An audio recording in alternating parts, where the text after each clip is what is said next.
নমস্কার। প্রাণারামের মাধ্যমে সম্প্রচারিত ভারত কথার গ্রন্থিমোচনের ১৪৭তম পর্বে আপনাদের সবাইকে জানাই সাদর সম্ভাষণ।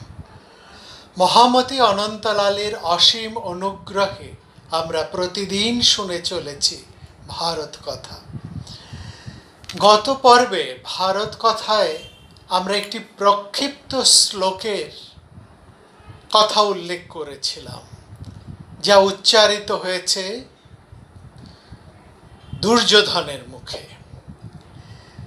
সেখানে সেই শ্লোকটি ভারী সুন্দর, কিন্তু কোনোভাবেই সেই শ্লোকটি দুর্যোধনের যা স্বভাব, তার যা ভাব, কথাবার্তা, তার যা চরিত্র, সে অনুসারে এই শ্লোকটি কোনোভাবেই দুর্যোধনের মুখে মানায় না, বেমানান। সেজন্য এই শ্লোকটিকে যথার্থভাবেই প্রক্ষিপ্ত বলে বাদ দেওয়া হয়েছে। আমরা এটা বুঝতেও পারি যে এই শ্লোকটি পরবর্তী সময়ে কারো একটি রচনা, তিনি দুর্যোধনের মুখে এটি বসিয়ে দিয়েছেন। কিন্তু এই প্রক্ষিপ্তটা আসে কিভাবে, আজকে আমরা একটু সেটা নিয়ে আলোচনা যদি করি, নেহাত আমার শ্রোতাদের ধৈর্য নষ্ট হবে না। দেখুন, কথা হচ্ছিল বিদুরকে দুর্যোধন যা নয় তাই ভাবে অপমান করে যাচ্ছেন।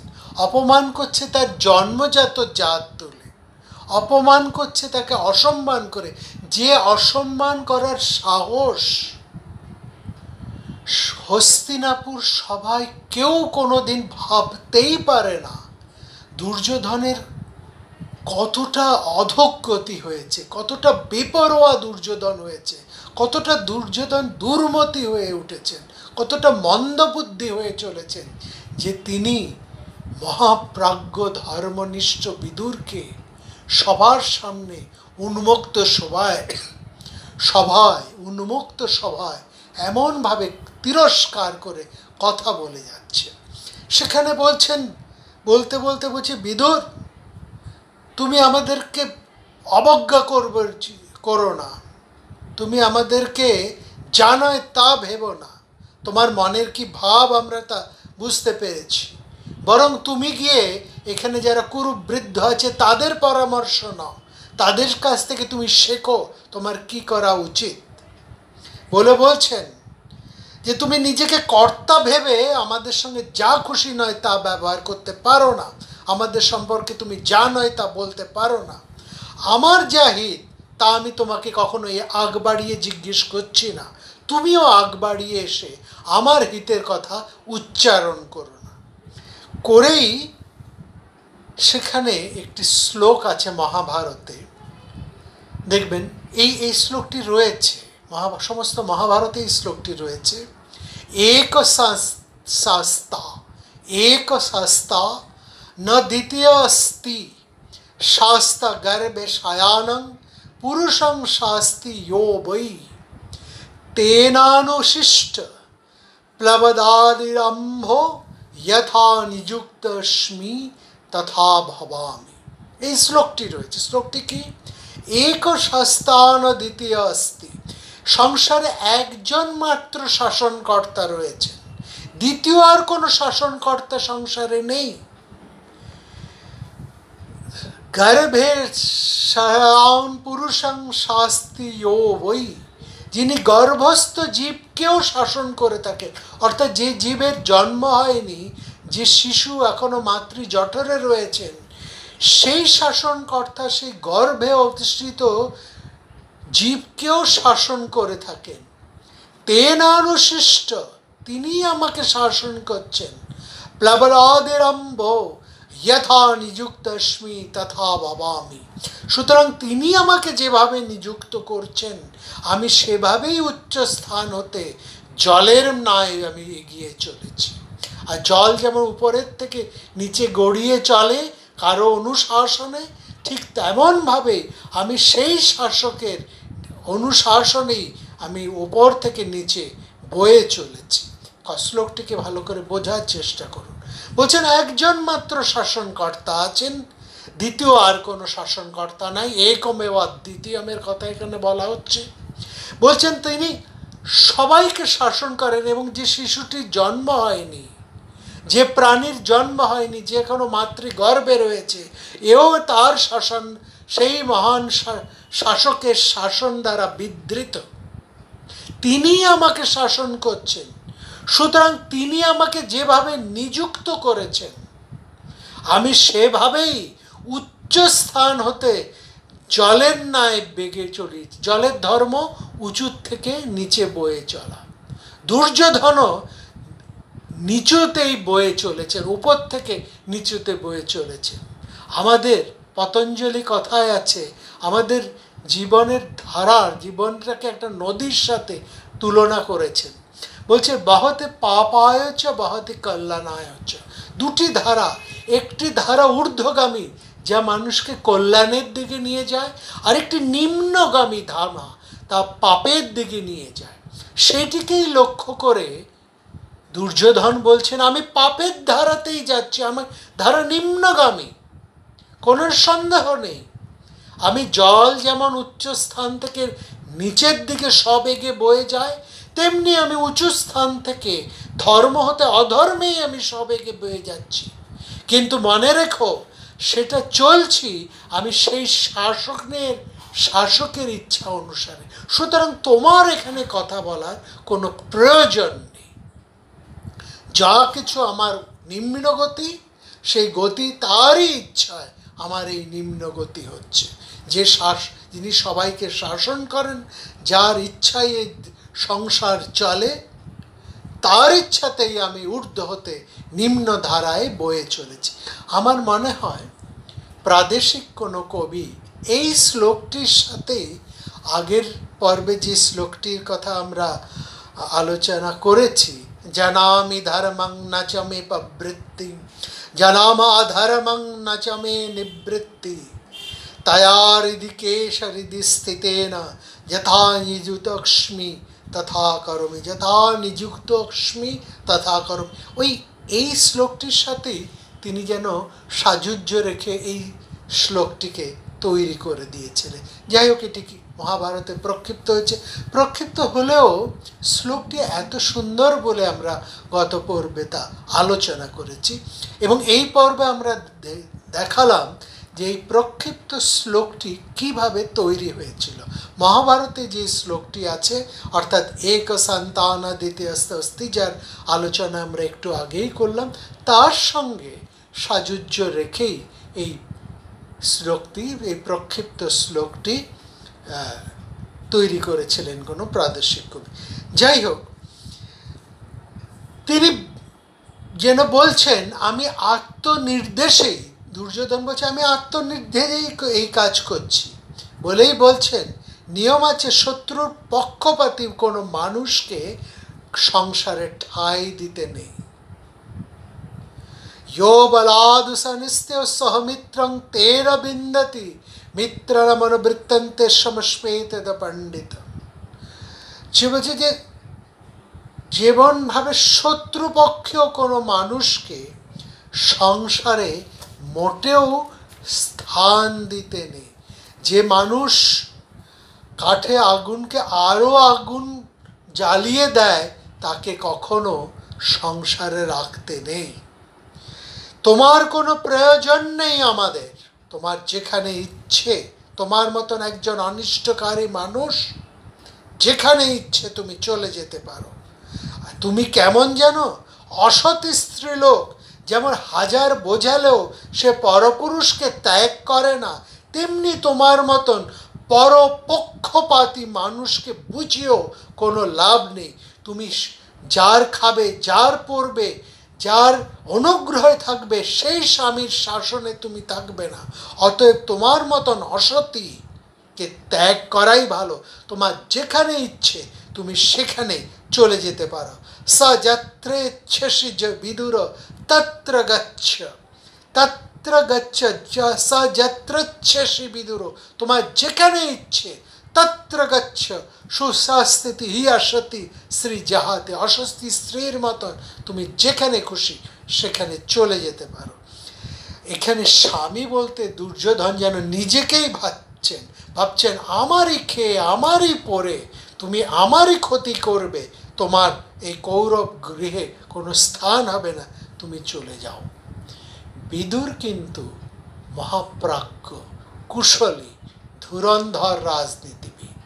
তিনি দুর্যোধনের সামান্য কথা শুনে চলে যাবেন এমন মানুষ তিনি নন। তিনি দুর্যোধনের সভাসদও নন। দুর্যোধন যুবরাজ মাত্র। রাজপদে এখনো অধিষ্ঠিত আছেন ধৃতরাষ্ট্র, রাজপদে অধিষ্ঠিত আছেন ভীষ্ম, তারা মন্ত্রীপদে অবস্থিত আছেন দ্রোণাচার্য, কৃপাচার্য সহ আরো অনেকে। দুর্যোধন এখানে সামান্য একটি মানুষ, তাকে কোনো পাত্তাই দিলেন না বিদুর। তার কথায় তিনি ক্ষোভেও ফেটে পড়লেন না, মাথাও গরম করলেন না, বেরিয়েও গেলেন না কৌরব সভা থেকে। কারণ তিনি জানেন, তিনি যদি এখন বেরিয়ে যান তাহলে সবচাইতে বেশি সুবিধা হবে দুর্যোধনের। বিশেষত এর মধ্যেই দুর্যোধনের যত প্রাপ্তি যোগ হয়ে গেছে, বেরিয়ে গেলে ধৃতরাষ্ট্রও তাকে আর ফেরাবে না, এবং তারা পাণ্ডবদেরও কেউ বাঁচাবার থাকবে না। বিদুর বুঝতে পেরেছেন ধৃতরাষ্ট্র এখন একটি কথাও বলবেন না, তিনি টু শব্দটিও করবেন না। যিনি সুহৃদ দূতের কথা বলে এই ধরনের ধনহরণের প্রক্রিয়ায় সমর্থন জুগিয়ে যাচ্ছেন, সেই মহামতি দুষ্টমতি ধৃতরাষ্ট্রকে ইঙ্গিত করে বিদুর বলছেন, অবশ্য রাজাদের চরিত্র তো এমনই হয়, আগে তারা ভালো ভালো কথা বলে, নানা ভালো ভালো কথা বলে, নানা আশ্বাস বাক্য উচ্চারণ করে, তারপর তাদের কাজ হাসিল হয়ে গেলে তারা তাদের স্বভাবটাকেই পাল্টে ফেলে, পরে তাকে মুষল দিয়ে আঘাত করতেও তাদের বাধে না। দুর্যোধন অসতী স্ত্রীর উদাহরণ দিয়ে বিদুরের মর্যাদা হানি করেছেন। বিদুর ঠিক এইরকমই একটি উদাহরণ তুলে বললেন, একটা 60 বছরের পুরুষ যদি একটা অল্প বয়সী মেয়ের বিয়ে হয়, একটা 60 বছরের স্বামী যদি একটা অল্প বয়সী মেয়ের স্বামী হয়, তবে মেয়েটির তো তার ভালো লাগার কথা নয়। না শ্রেয়সে নিয়তে মন্দবুদ্ধি স্ত্রী শ্বশুর গৃহ প্রতিষ্ঠা ধ্রুবং ন রোচে ভরতর্ষবপতি কুমার্যৈবা 60 বর্ষ। শ্রোত্রিয় ঘরে দুষ্ট স্ত্রী লোকের মতো যদি মন্দবুদ্ধি লোককে মঙ্গলের দিকে কখনোই টেনে আনা যায় না, আর 60 বছর বয়সের কোনো একজন স্বামীকে কখনোই অল্প বয়সী মেয়ের ভালো লাগার কথা নয়। অতএব আমি বুঝতে পারছি আমার কথা এখন মহারাজ আপনার ভালো লাগবেন না। আপনি বিদুর ধৃতরাষ্ট্র মন্ত্রী সভার একজন গুরুত্বপূর্ণ মন্ত্রী। বিদুর এবার রাজনীতি জগতের চলমান ঐতিহ্যের প্রতি তীব্র কটাক্ষ করে ধৃতরাষ্ট্রকে বলছেন, এরপরেও আপনি যদি ভালো মন্দের ব্যাপারে নিজের প্রীতিজনক কোনো মন্দনা আমার কাছে চান, অর্থাৎ আপনার ভালো লাগবে এমন কোনো মন্ত্রণা পশ্য যদি আপনার প্রয়োজন হয়, তবে আমাকে আর জিজ্ঞেস করবেন না। এরপর আপনি বরং মন্ত্রণা চাইবেন, পরামর্শ চাইবেন এই সমস্ত জড় পুঙ্গ মূর্খদের কাছে, যারা আপনার মন রেখে কথা জোগাবে। সত্যি বলতে কি, আমাদের রাজনীতির জগৎটাই এরকম। আপনারা বর্তমান রাজনীতির দিকে তাকিয়ে দেখুন, সবটাই যেন এক স্থাবকতায় পরিপূর্ণ। পূর্ণ রাজনৈতিক শক্তি যখন কোনো অভিজাত শ্রেণীর হাতে চলে যায়, সেটা রাজতন্ত্রই হোক, গণতন্ত্রই হোক, যে কোনো তন্ত্রই হোক, সেখানে বেশ কিছু স্বার্থপরায়ণ মানুষ জুটে যায় আর তাদের মধুকর বৃত্তি আরম্ভ হয়। তারা নিজেদের স্বার্থ পরিপূরণের জন্য, নিজেদের স্বার্থ পূরণের জন্য, নানা রকম ধান্দাবাজির জন্য তারা রাজার চারপাশে মধুলোভী মক্ষীর মতন ঘিরে থাকে, এবং তারা রাজাকে চাটুরতা করে রাজার সর্বনাশ করে যায়। বিদুর বলছেন, রাজা রাজরাদের চারপাশে যেসব প্রিয় কথা বলা অথচ অন্তরে দুষ্ট বুদ্ধি, মুখে মিষ্টি অথচ অন্তরে দুষ্ট, এমন লোকের কোনো অভাব হয় না। বরং রাজা তার মন্ত্রী যদি তার অপ্রিয় অথচ হিতের কথা শোনাবে, এমন দুর্লভ মানুষের কথাকে কিন্তু সাধারণত রাজারা শুনতে চান না। অর্থাৎ রাজারা কিংবা গণতন্ত্রের মন্ত্রীরা অপ্রিয় হিতের কথা কখনোই শুনতে চান না। অপ্রিয়স্য তু পথ্যস্য বক্তা শ্রোতা চ দুর্লভ। অর্থাৎ অপ্রিয়স্য, রাজার অপ্রিয়, তু পথ্যস্য, পথ্য রোগী, রোগীর পথ্যের সঙ্গে অপ্রিয় কথাকে তুলনা করছেন বিদুর।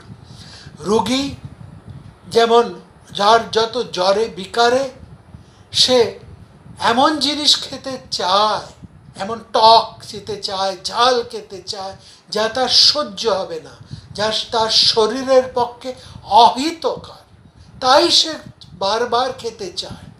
সুতরাং এটা তার পক্ষে অহিতকর পথ্য। যে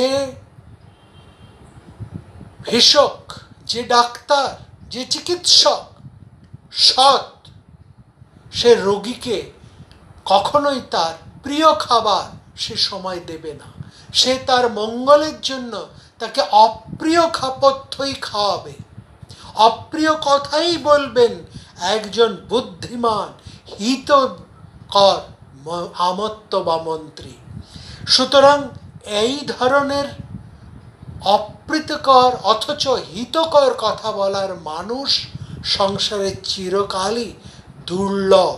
এমন বক্তা যেমন দুর্লভ, শ্রোতাও তেমনি দুর্লভ। কারণ রাজাও, মন্ত্রীও, রাজতন্ত্রের রাজা আর গণতন্ত্রের মন্ত্রী, এরা কেউ হিতকারী অপ্রিয় কথা শুনতে অভ্যস্ত নন। অথচ যে লোক ধর্মের দিকে খেয়াল রেখে প্রভুর প্রীতি অপ্রীতির কথা চিন্তা না করে অপ্রিয় হিতের কথা বলে, সেই কিন্তু রাজার আসল সহায়। বহু পরবর্তীকালেও আমরা এই কথাটি কিন্তু নানাভাবে নানা জায়গায় শুনব। মহাভারতে এই ধরনের কথা বারবার আসবে। অর্থাৎ রাজা সবসময় রাজাকে যারা স্বাগত জানান, রাজাকে বিচার করে দেখতে হয় তারা তার সত্যি হিতকারী কারা, তারা কিন্তু সত্যি রাজার হিতকারী কিনা। তারা রাজার সঙ্গে তারা আলাপ করছেন, রাজা তাদের পাশে সবসময় রয়েছেন। রাজাকে যথেষ্ট তীক্ষ্ণ বুদ্ধির সাথে বিচার করে দিতে হয় যে তারা মিষ্টি কথা বলে, প্রিয় কথা বলে তারই ক্ষতি করে চলছেন কিনা।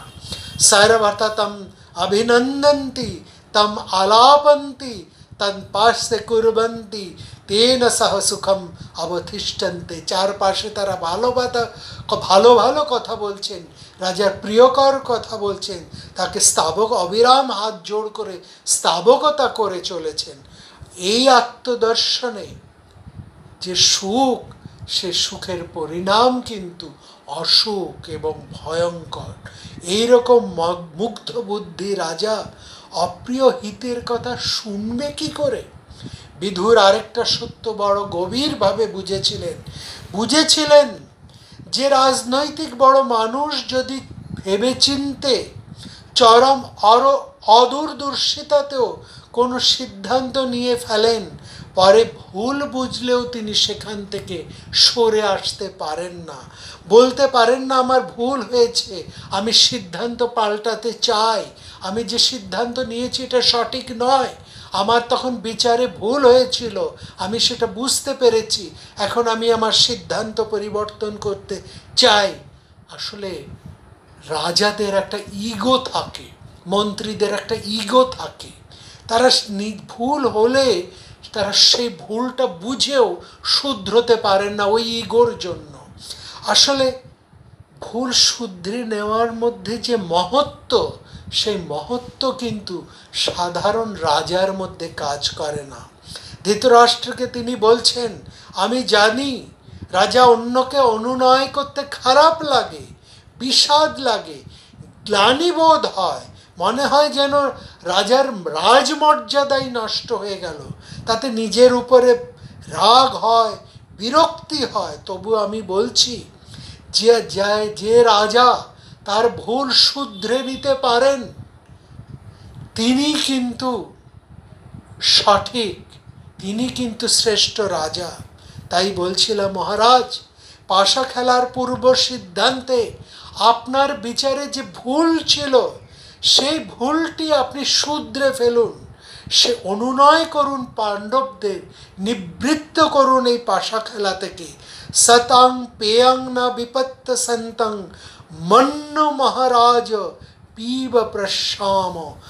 আপনি এই পাশা খেলা বন্ধ করুন, বন্ধ করুন এই কুলনাশ।